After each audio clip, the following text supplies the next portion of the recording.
बच्चों से कि आपकी शिक्षा कहाँ तक है। इन्होंने बताया मेरी 8वीं ही मेरी 9वीं है। इनसे पहले भारत में शिक्षा बहुत पहले आ चुकी थी। अगर शिक्षा ना आई होती तो बाबा साहब के 32 डिग्रियां ना होती,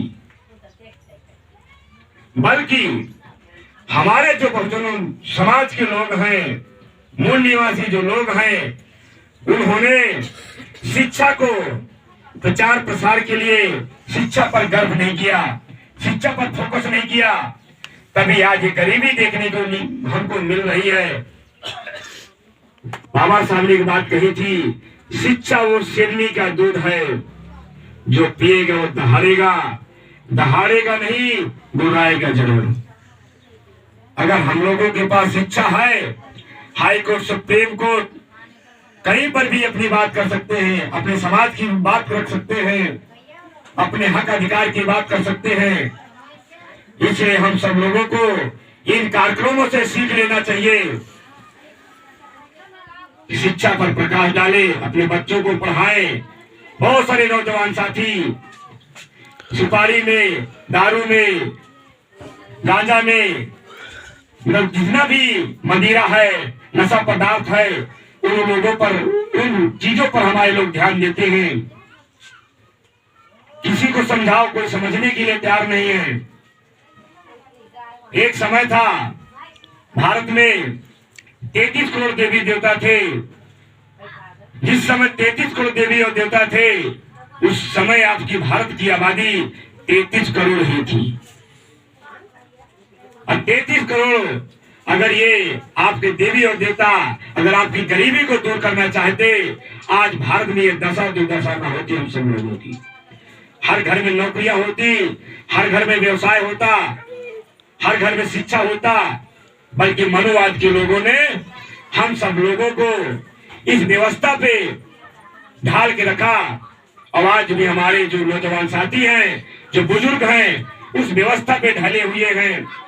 इसलिए मैं आप लोगों से अपील करूंगा, हाथ जोड़ के आप लोग शिक्षा पर प्रकाश डालें। और प्रकाश के साथ साथ आप लोग ये जो हिंदू धर्म के रीति रिवाज से आप शादी ब्याह और रिश्ते रिवाज करते हैं, इन पर नजरअंदाज करते हुए आप तथागत बुद्ध की ओर ध्यान दें, बाबा साहब की बातों को, बाबा साहब के संविधान को। जिस घर में शिक्षा होगी, बुद्धिजीवी लोग होंगे, उस घर की गरीबी दूर हो जाएगी, ये वादा करता हूँ। जहाँ शिक्षा ही नहीं होगी, आपको कहीं अंधविश्वास के नाम पर, कहीं पखंडवाद के नाम पर, कहीं झाड़ फूक के माध्यम से आपका करोड़ों रुपया, हजारों रुपया बर्बाद करवा देते हैं।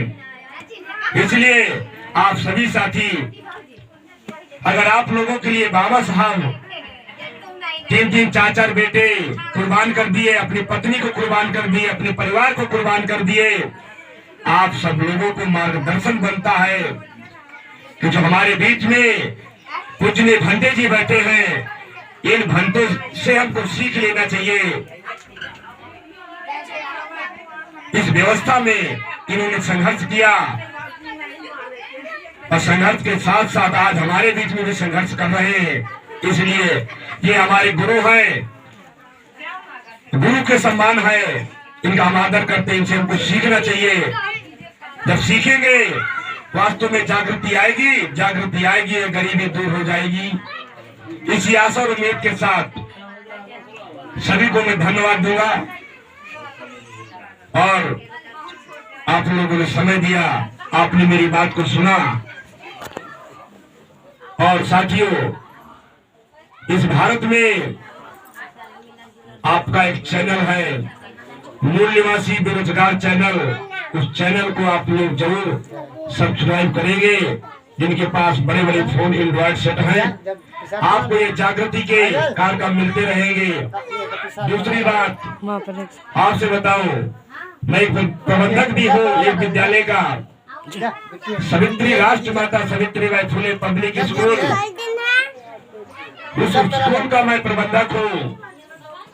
LKG UKG से लेकर 8वीं तक का हमारा विद्यालय है। और विद्यालय जब ये भंते जी गए थे हमारे बीच में, सावित्रीबाई फुले जी के कार्यक्रम में 3 जनवरी का उनका जन्मदिन है, सावित्रीबाई फुले जी का, उस जन्मदिन से हमने सीखा और सीख करके संकल्प लिया। संकल्प लेने के बाद क्योंकि हमारी डिग्री काम नहीं कर रही थी, क्योंकि भारत सरकार में ये जो सरकारें हैं, इन सरकारों की वजह से नौकरियां नहीं मिल पा रही हैं, जगह नहीं निकाले। हमने सोचा विद्यालय डालते हैं, विद्यालय के साथ साथ शिक्षा का प्रचार होगा, बच्चों का प्रचार प्रसार होगा, प्रकाश होगा, नौकरियां होंगी, और हमने विद्यालय डाला। आज उसकी शुरुआत है। और दूसरी प्रवाह मैं आपसे बता दूं, इस कार्यक्रम से हमारी जिज्ञासा है कि एमपी में भी हम विद्यालय डालेंगे अगर हमको जमीन मिलेगी, और हमारे एमपी के साथियों ने अगर साथ और सहयोग दिया, इधर भी हम आप लोगों के बीच में कहीं न कहीं विद्यालय डालने का काम करेंगे। ये हमने संकल्प लिया, क्योंकि शिक्षा से सारी ताकतें बढ़ सकती हैं, शिक्षा से गरीबी दूर हो सकती है। कोई जरूरी नहीं कि नौकरी के लिए पढ़ाई करना है, आप व्यवसाय कर सकते हैं, कहीं आपको आना जाना है, कोई चीज पढ़ना है, कोई लिखना है, सारे काम अब शिक्षा से दूर होते हैं। इसलिए सभी लोग अपने नाती पोताओं बच्चों को पढ़ाने का काम करें, शिक्षा पर प्रकाश डालें। यही मेरी आपसे अपील है। जो मुझसे त्रुटियां हुई हो कृपया आप लोग क्षमा मांगेंगे, क्षमा करेंगे। धन्यवाद। जय भीम, जय मूल्यवान।